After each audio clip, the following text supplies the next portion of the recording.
Welcome to the Drum Set Therapy Podcast.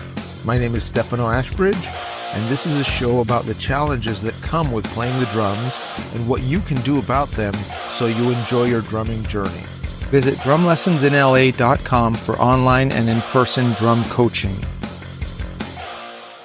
Let's talk about troubleshooting your snare drum. I'm not talking about learning to tune and get the sound you want out of your snare, which you should learn how to do.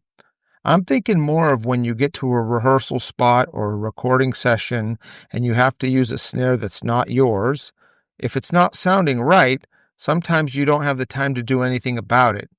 Here's a checklist of common culprits to get your snare sounding okay. Tuning. This is the most obvious. The snare might not be in tune, so check the tuning of the bottom and the top head. A lot of times the bottom head will either be too loose or too tight.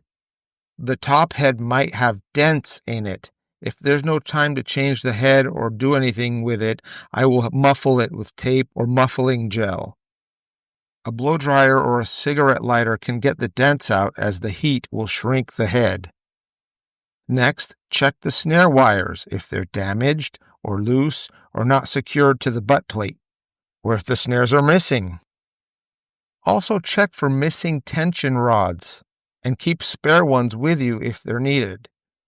If there's a broken lug on the snare, there's not too much you can do, as snare lugs vary widely from drum to drum.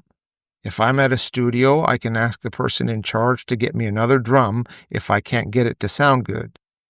If it's my own drum, I've learned to bring spare parts and even a backup snare. Thanks for listening. Visit drumlessonsinla.com for online and in-person drum coaching. Till next time.